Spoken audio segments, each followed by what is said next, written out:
Know that you have a busy schedule today. We appreciate you taking some time for us. First question, we're going to start off from Zach Shaw from the Michigan Insider. I was just going to ask about the Thursday game.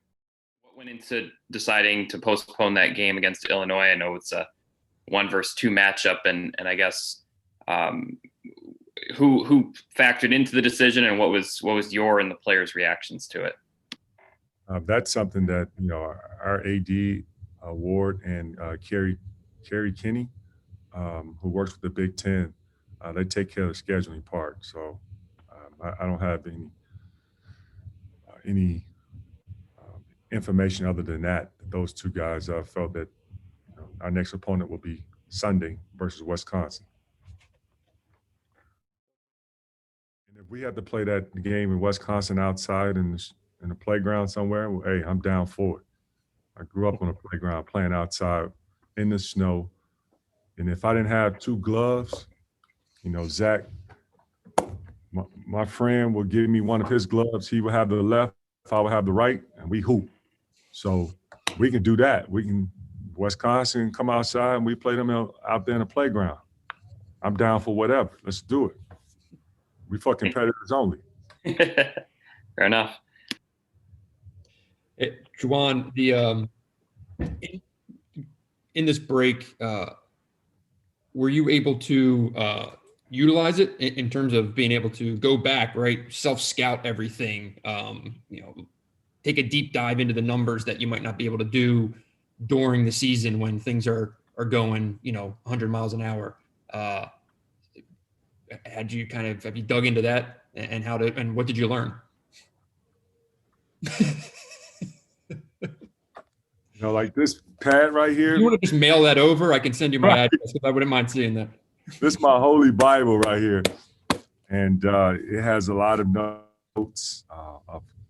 And my laptop has a lot of, I'm sure it's filled with so many games of all the Big Ten opponents that we've played against, as well as some of the games that were happening during our pause that was still being played. And so, I went back and I watched a lot of film on us, as well as some opponents that we haven't faced yet. And this has been extremely helpful as far as helping me to become the best version of myself to prepare our team.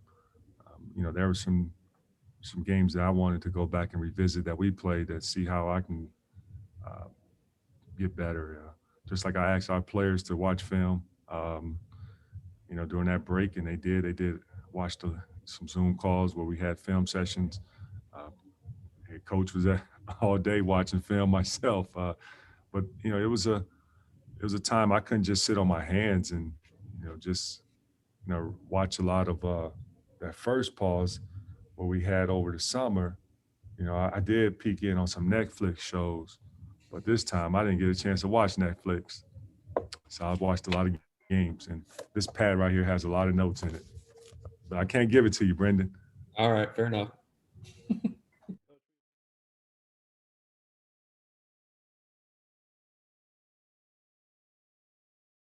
Ballast of the Wolverine for you.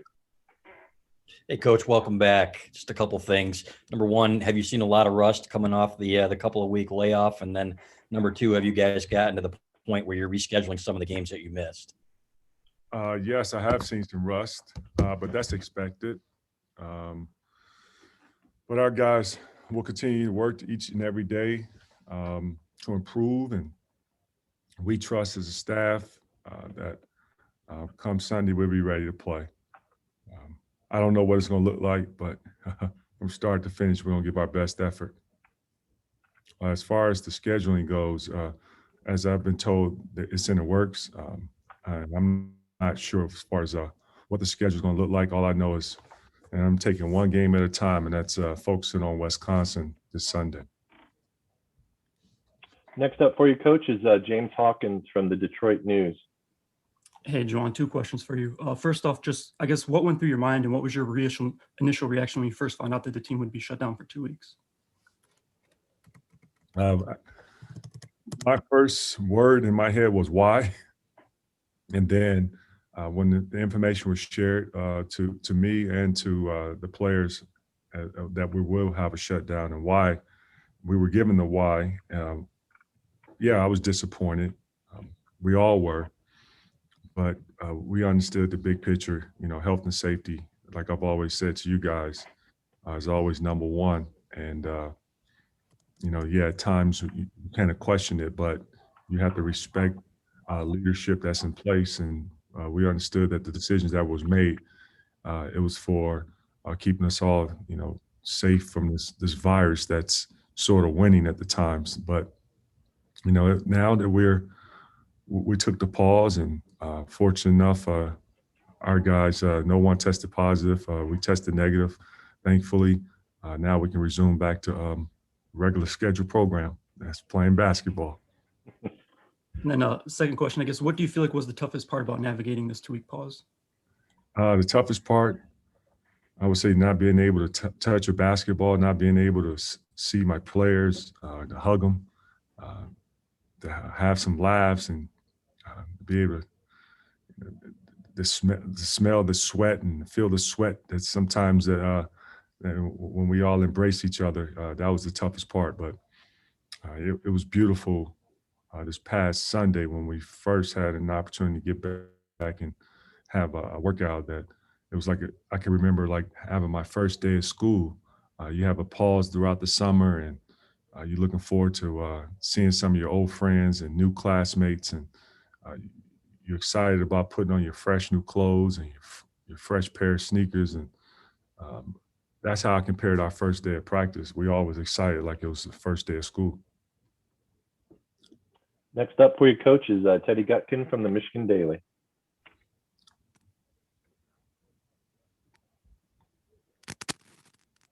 Teddy? Okay, we'll come back to Teddy. Next up, Orion Singh from the Free Press. Hey, Juwan, thanks for doing this. When you guys did get back to practice, what did it look like? What were some of your first impressions of your team? Well, there was some turnovers being made, which, that was some excessive fouling. That was some wobbly legs. All that is expected when you haven't been able to work out and play any basketball, and you've been sitting in your apartments, studying, having Zoom calls with your professors and with the tutors, and you haven't been able to get in the gym. And when you have a layoff like that, you're going to have some rust. You're also going to be winded. But slowly we're getting back to each and every day trying to get that 1% better. And I see it. I see light at the end of the tunnel. It's getting there. And then to follow up, do you have maybe an estimate of when you think your team will be back normal, back to where it was before in terms of the conditioning and getting rid of that rust? No, I don't. Do not. I can't answer that question for you. Coach, we're going to go back to Teddy Gutkin from the Michigan Daily.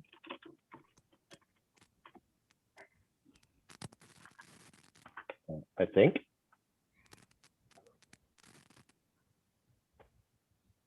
Okay, we'll move on to Brendan Quinn from The Athletic. Hey, Juwan. Two for you. In order for you guys to get to 20 league games, you'd have to play 11 games in 22 days. Taking out the challenges of the logistics to even make that happen, would you be comfortable asking your guys to play 11 games in 22 days? That would be very challenging. It would be challenging on a lot of levels. Let's start with school. We miss a ton of classes. Let's also look at the mental health standpoint. I would have to communicate with, which I'm an open book, and this is our guys' team and their schedule, and also their college experience, where they want to play 11 games in 22 days. And then, from a health standpoint, I'm not sure if it would be smart because of the long layoff and rushing and playing that many games in a short amount of time doesn't give, the human body time to recover, which at the end of the day, we're not machines, we are humans. And that's not the type of pressure that I want to put on my student athletes at this time. Unfortunately, this is a very, uncomfortable year, crazy times that we all are dealing with. Yes, we're pivoting with this in different directions but at the end of the day, we got to be smart about if the main thing is about our health and safety, then let's make sure that that's the main thing. Is smart enough to play that many games in that many days. And with a break of this length, right? This is not like a hot team hitting an all-star break. This is like, weeks away. Do you feel like it's a continuation of the season, or do you feel like you're starting over? Yeah, that's a very good question, Brendan. I never experienced anything like this. So if I had to sum it up right now, it's when you have a pause like that and you haven't played or touched the basketball for 10 plus days, all I can recall is it will take you 4 to 5 days to get out of shape. I'm just been amazed with how our guys just this past Sunday was able to, and now what we're at, today is Friday. And yes, everyone would say they're young.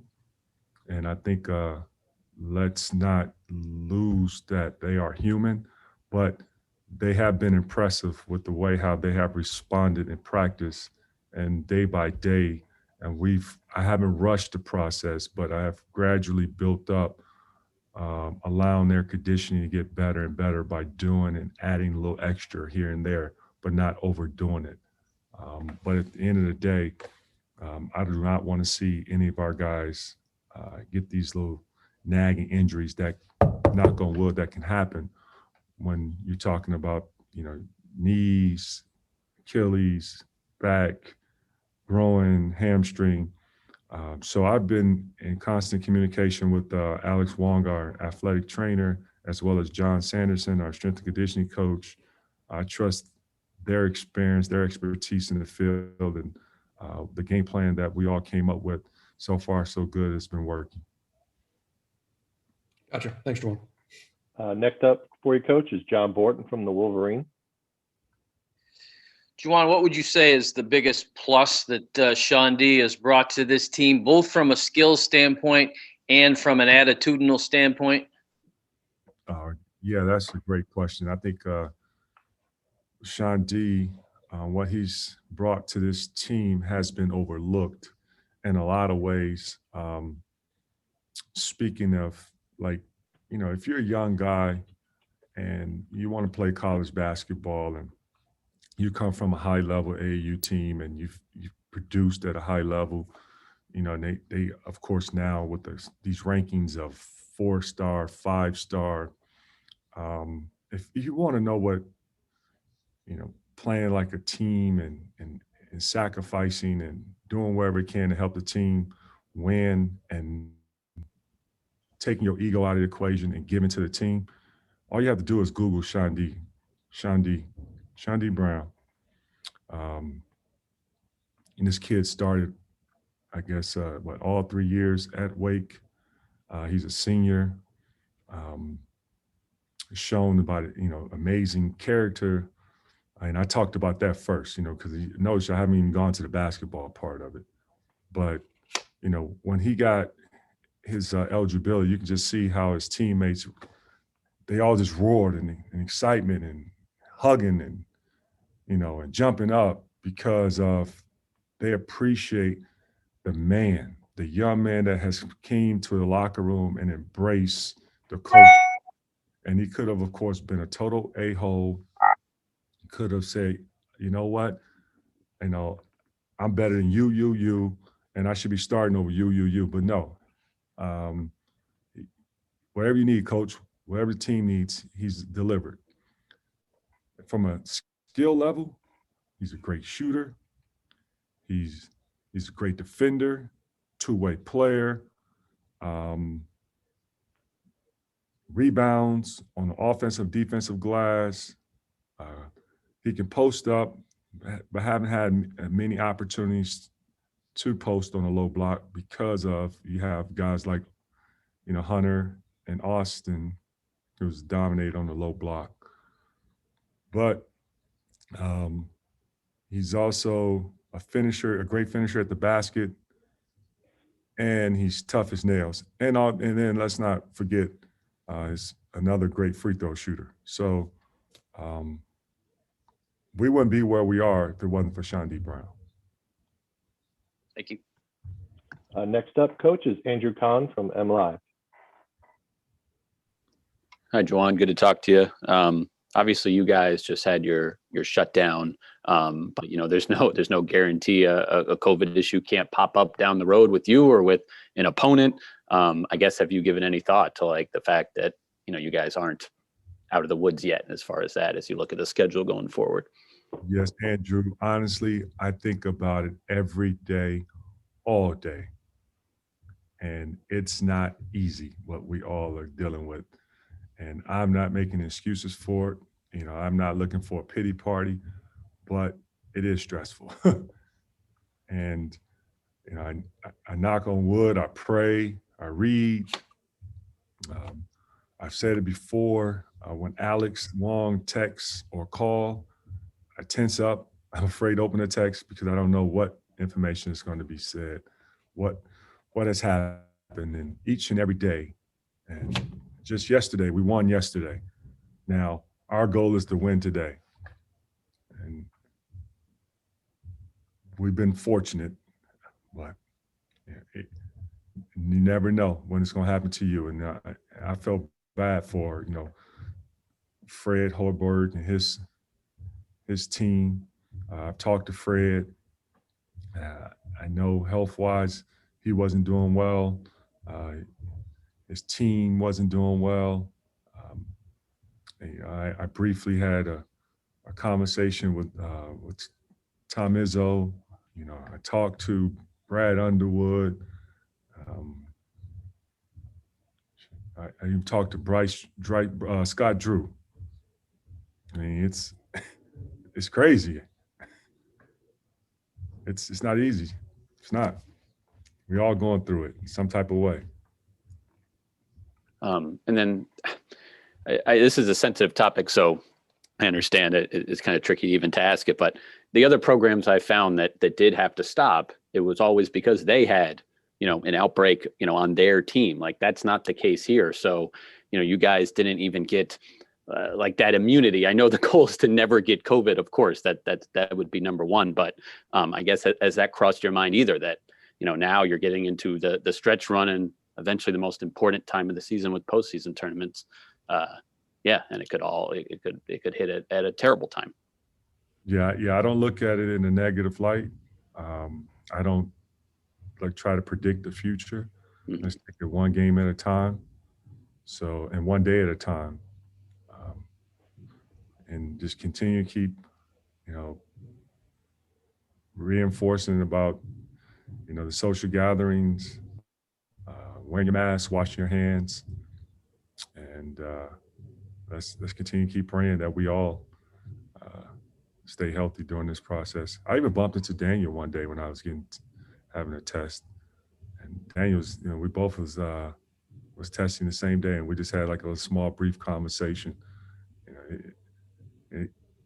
This is the only time I really enjoy something going up my nose each and every day. A Q-tip. I used to hate to have anything go up my nose, let alone my own finger. But this Q-tip, man, it's it determines the results. And so, fortunate enough, knock on wood, I do not want to be that guy to ruin our season. Thank you. We've got time for a few more for Coach. We'll start off with Bob Orjanowski from the Detroit News. Hey there, Juwan. As difficult as it was to shut down, obviously, did it add to the disappointment because of how well you guys were playing? And do you talk about how you get back to that level? I know it might not be immediately, but how well you were playing, does that add to the disappointment? Well, it was disappointing to have to shut down. And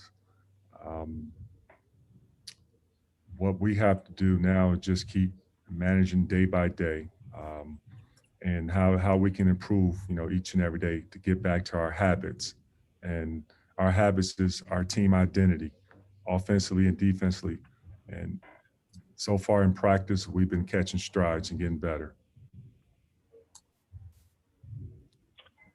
Coach Teddy from the Michigan Daily wanted to know what kind of things did the team do to stay close during the pause, and if you think that helped bring them closer together as they come back. Well, you know, we have a very fun group, and our group is connected in a lot of ways. And so as a family, when you have a pause like that, you got to make sure that, you know, family is okay. And each and every guy, we had a nice Zoom call where we were able to talk and get some things off our chests. And we even had a special guest to speak to the group. And we found that to be very, very helpful. And, you know, our group, they did their own way of communicating with one another, staying on top of each other, making sure that guys were, you know, okay and doing their job. As far as some of the Zoom workouts that our strength and conditioning coach was able to hand out to the guys when we took that pause. I know I came up with some little fun little workout. You know, we have a group text, and the group text consists of the Michigan family, and Tom is on that group text. And each and every day, I asked each member to post a video or a picture of their workout that day. And as we all know, is like that's some of the best therapy I know for me is exercising. Sort of like you know, gets me locked into a little Zen moment, and it helps me stay positive throughout the day, and also stay healthy. But it was great to see Tom video where he was working out. He posted his workouts. We had Coach Martelli post his workouts on the treadmill. We had some players posting push-ups on. We also had Zeb. One night he was running around campus for 2 miles, and it was cold outside. Also posted where Lisa Nicholson was walking with her dog out there in her neighborhood. We also post Alex Wong. He sent a video where he was running in his neighborhood early in the morning at like 6 in the morning. I mean, it was so inspiring, but it was also fun just to see that, you know, family is doing some things that, you know, to help them get through these tough days that, you know, that we had no idea what we were going to experience and have to deal with, but we got through it together, right, Tom? We sure did, Coach. All right, guys, thank you. Hey, and you all, please stay safe out there, stay healthy, be careful. Thanks, Juwan.